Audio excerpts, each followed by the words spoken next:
Zviri sei guys for the people. Tiri kuno kwaZiko. Chekutanga da kuti nematambudziko kumhuri ekwana Madam Boss vakarasikirwa nasekuru Gudo. Toti munyaradzwe. Toti zvakare nemhuri yekwamugove. Toti zvakare dai vawanawo simba vanyaradzwa nezita raJesu. Saka ipapa paitotaura nawo wacho kuti ndaona kwana Madam Boss ndofunga kwachinzi kuGlenview 3 chazama kuti tisvikepo because ndokwandiri kugarawo zvakare kuGlenview 3. Saka tachimbotarisa kuti Washington anokuziva here because Washington ndiye anoziva makona akawanda wanda.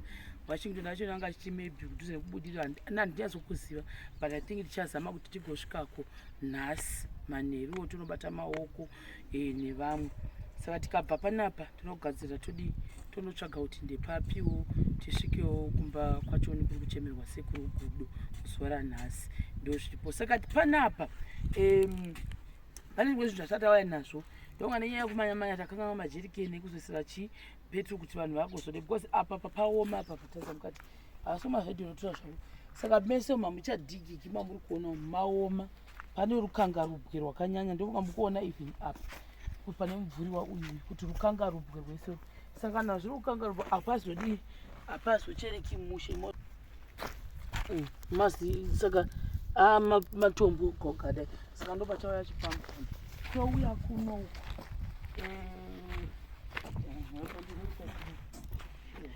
touya kuno.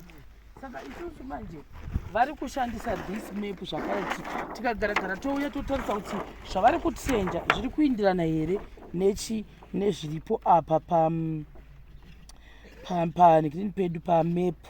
Ndozvatatichitarisa zvakare izvozvo. Ndazozviona izvi mawadhropu izvi ndazviona. Pane zvinhu zvandachifunza Washington kuti handina kuzviona pakadai saka ndazozviona takazvisa yati irikita. Alright. Saka iyi mepu ndoyo vari kushandisa iyi. Handise chitombo chacho ndoiri kupota ichimboti tikadai totarisa kuti zviri kuindirana here, zviri papulani pacho kana kuti hasi kuindirana. Saka umu maona trenching yedu kwairi ikoko toda kubata pa 0.7 pavakamira pa 0.6 meters. Yani kuno kwakusati kwapera. Ona trenching yedu akusati kwapera. But kunoku kumwe ndoko vambongenga ukoko. But chipampam ndo chapinda mona kumusoro koko futi akusati kwadi kwaita chipampam chopinda. Saka pakambosheperera zvotibatsira. Washo akagara uko uyoyo naye zvakare ndakufamba neni kuno kuitira kuti zvinhu zvedu zvibudewo zvakanaka tichionesana uyani kuno. Ndazopeta vedu eko marevolutionary achoni ndaimboziva kuti anokwenga pasi. Saka anenge achikweva huruva yese ndoda kutorichekesa ini. Saka roya kuno uku kumozviona iyi bedroom iri apa iyi. That's the design yaidiwa yachoni. Touya futi kuno uku kuzviona hasati vapinda.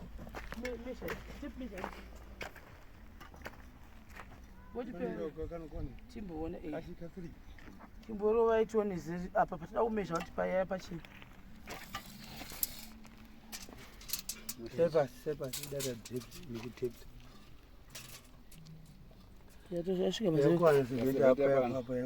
Saka pavakugofaitira kuti pakapfava kudai ndo kwavari kufaitira kuti kungoita but kwese kusina kwakupinda chipampambo because kwakaoma. Touya tikabva chii muchazopaona kuti zvizvi kuda kuitika ipapa. Uya nekuno famba kwese imba ino ihombe. This is another bedroom. Anokuona lapo bedroom is ironi.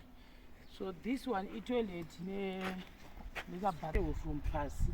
Handiti zvaizvo kunzi torera pamusoro inangu kuti achokwadi handizvi zvokuti unorega kutrenja divi retoilet wozotorera pamusoro handizvi kama iveranda nescalary iyi muri kuda kuegera ndo mune scalary iyi ikada kuti sei kwangu iyai. Then kitchen yachoni but madainza echo bedroom ne toilet yachoni ndode papa ini papa.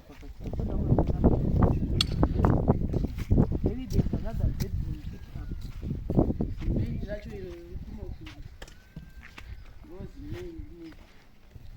main bedroom rine walk-in netoilet nebathroom zvacho ipa kuno kuside kunoko ndokwazviri. saka kana usati wanasa kuzvacherwa dai musati manasoona kutizoona kuti vanhu vava vesa vari kushandwa rumbochinja nokozorora vachimbochinya vachizorora saka neikoko kwakuita kuchionekwa shepi manje zvakuonekwa shepi kuti iri kufamba sei hamozviona saka dhara muri kuonekwa makagumbata maoko ivi vanhu vako vakachichera vambozora kuchinja saka area iyi ichange iri dining area yakareba kusvika uko then this one is a lobby naringa chifamba then area yekuzasi kuno lounge side kuno ilounge saka zilounge rose rakakura kudai so zilounge iyi rine apa panenge pane zvimedzo neveranda racho pachaiswa mapila edu chazvona zvobuda zvakanaka zingamboiti paiswa zvimapilapila then pane chinhu chiri kubuda chakatanga kudarikira izvi apa pachauya futi muchaiona zvainenge yakaita pachauya chakaita setupila sotofu pasaidi apo nepasaidi apapo muchazviona zvinobuda zvakadi zvakanakisisa hamunozviona manje then apa lese munhu zvake asingade kubuda neapapa pane iyi this entrance iapapa this lobby kana ndopachauya futi that pivot door yariya unouya apa kazvida kuuya wakananga kuenda uko kazvida kuuya wakananga uko mutiri saka nii ndo patiri right now kunokuenda kuninyezo tiri kuno kwaeke kwaziko wakati uri paziko papi wakati kudididi sando zviripo izvezvo flu yangu iri kuti achimboti ikada kuinda yoita kudzoka ikada kuinda yoita kudzoka but zviri kufamba zvazvo I can't wait because ndakuda kuti zvitina izvo zvichitanga kubva pazviri papapo but right now I think itambofamba zviri kuoneka kuti zvaane shepi basa riri kufamba zvakare saka vaya vaenda kuitwa mapurani nawashi munongoti bata tokupai nhamba dzawashi zvakare nemabasa tinenge takangomira tiri pastand-by tiripo tichiuya tichiita zvakanaka makalo zvino tochitanga kudhurumisawo mishini ichiita zvimapamupam zvedu zvichiita fast saka pamangwana tichauya nemajerikeni nezvimwe zvachidwa zvacho then koita kuti zvinhu zvifambe zvakanaka I think ndizvozvo for today tichazotanga kujaivha imba yatakuona kuti zvakunda neshepi ipi izvi zvatisatanga kuona shepi because vanhu vachiri kumbotrenja ndo zviripo izvozvo so guys for the people indakuinda ndakarukwa hangu wigi yangu ndandahwa newigi ndikati regai ndirukwa hangu musoro zvati ndamuharare hamozviona manje ndava muharare kudai ndimbozamawo kuita belong in Harare ndoita sei kwasara kuzongoita malipstick nepodi chete hamozviona nekuchena ndo zvazosara chete ndikangonangodero ndatoo munhu wemuharare iko zvino ndomboregawo kuita semunhu wekumusha ganda rotsvukirawo nemvura ine svoda iyoyo nyange ichiuya ka1 pawiki asi zviri nani zvofanira kuonekwa kuti munhu akashandira kuharare mazuva ano zvasiyana nepaangashandira kupi kumapiripiti hamuzviona manje saka ndizvozvo guys for the people bye bye.